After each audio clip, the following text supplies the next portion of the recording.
In today's league, there are so many talented young players. Some of them are great right away, and some take a few years to develop physically and mentally. One of these guys that couldn't stay in shape for his first year is number 1 pick Zion Williamson. So in today's video, we will be talking about why Zion is getting shredded in preparation for next season. With the first pick in the 2019 NBA draft, the Pelicans selected Zion Williamson like many expected. Throughout high school, he was getting so much hype for his crazy athletic dunks on players that would never be able to reach his level of athleticism. Then when he went to college at Duke, the hype continued as he dominated in his only year there, still bullying players of all different sizes and positions. To many, it seemed like no one since LeBron had this much hype going into the NBA draft. So when the Pelicans selected him with the first pick, every basketball fan had high expectations for him.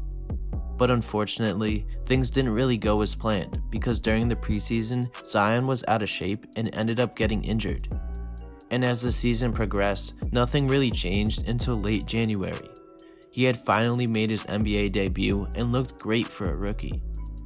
Williamson was still obviously a little out of shape and still needed to learn some things about the NBA game, but it was clear that Zion can be a dominant force in the league. He ended up playing 19 games before the bubble started and averaged over 20 points and 6 boards on great efficiency. There was about a 5-month delay before the NBA bubble game started, so many expected Zion to be in better shape and ready to go once the league restarted. However, when we finally all saw Williamson play again, it seemed like he was almost in worse shape than he was before.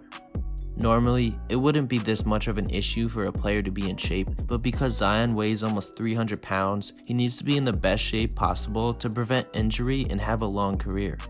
So if Zion were to turn some fat into muscle and become absolutely shredded, then the rest of the league should be scared to face the Pelicans.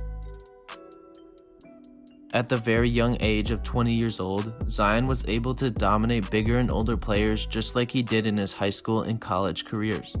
We haven't seen a player that has had this combination of strength, speed, and verticality that Williamson has in a very long time. So it makes sense as to why so many fans of the NBA are excited to see what level of player he can turn into. Although he didn't win Rookie of the Year due to him missing the majority of the season, there was a noticeable difference in how the Pelicans played when he was on the floor. His presence in the low post is among the best players in the NBA as he is able to make quick moves like a smaller player and finish through contact like a center. On top of this, Zion has great touch around the hoop, which allows him to finish layups or tough shots at angles that few players can make. When he inevitably does miss a shot, his spring-like verticality helps him beat defenders to the rebound and put back another shot. He's only listed at 6'6", which is pretty undersized for a power forward or center, but Zion's physical skills allows him to play much bigger than his actual height. In his very first game, he shocked everyone by shooting 4 threes and hitting all of them. Throughout the rest of the games Williamson played in, he rarely shot more than 1 3. But it's still reassuring that a guy that is so dominant down low is willing to stretch his game out to the 3-point line, which is obviously very valuable in today's NBA. On the defensive end, Zion's insane athleticism allows him to make crazy LeBron-like chase down blocks and hold his own in the low post against bigger players.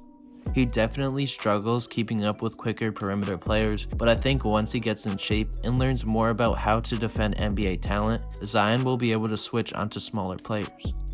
As long as he is able to stay healthy for the majority of the next couple seasons, I could see Williamson becoming a top 10 to 15 player in the league. An in-shape, shredded Zion should easily be able to average close to 25 points, 10 boards, and shoot an efficient 60% from the field while playing great defense. If he is able to reach this level and lead the Pelicans to a top 3 to 4 seed in a tough Western Conference, then Zion eventually will have the potential to become an MVP candidate. In 2019, the New Orleans Pelicans only had the 7th best lottery odds of getting the number 1 pick. This was extremely fortunate for them, as they jumped up 6 to 7 spots in one of the craziest draft jumps in recent memory, just after trading away their superstar power forward Anthony Davis. No one, including the Pelicans, really thought they would be able to contend for a playoff spot right away, but securing Zion in a loaded draft changed everything. They have a facilitating two-way point guard in Lonzo Ball, one of the best defensive guards in the league in Jrue Holiday, and a new all-star in Brandon Ingram. Besides these guys, the Pelicans have great role players like JJ Redick and Josh Hart.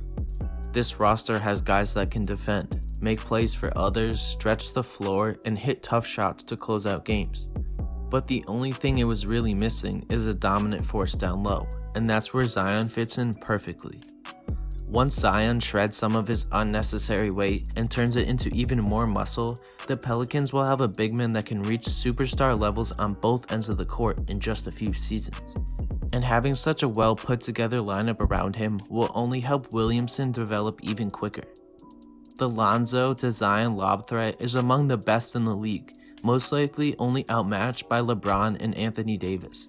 Almost every player on New Orleans can stretch the floor out to the three-point line, which should give Williamson plenty of space to do work down low. And if the Pelicans are able to sign a decent defensive big man, then Zion will have all the help he needs on both ends of the floor to help him develop into a superstar level player. Before he was healthy enough to play in the regular season, through 44 games, the Pelicans had a not so great record of 17 wins and 28 losses.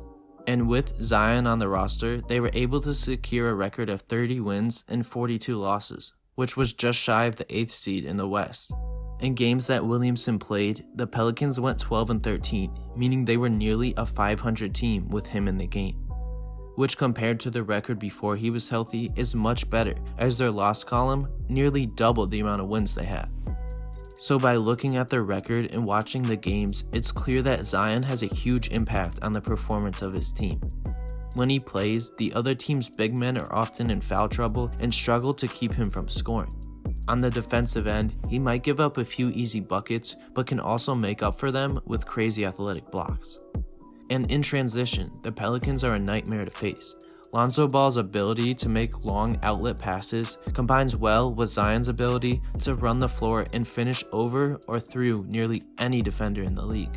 The only real question with Williamson's game is his health, so if he can stay on the floor, he should be considered as one of the most valuable young players in the NBA. Before entering the league, many people were trying to compare Zion to current or former NBA players like they always do. There were claims from him being a more athletic version of Julius Randle to Zion being Charles Barkley with a 45-inch vertical. It seems pretty obvious that he's already a much better player than Randle, but he's going to have a great career to surpass Barkley in the record books. I think it's hard to compare Zion to any player because of his unique combination of strength, quickness, and verticality. But one thing is for sure, and that is once Zion gets into the best shape of his life, the NBA needs to be on alert because he'll be on another level of athleticism. Make sure to leave a comment down below on what you think of Zion as an NBA player at this point in his career. As always, thank you for watching, and don't forget to leave a like on the video if you enjoyed, hit the subscribe button, and ring the bell so you never miss another one of our uploads.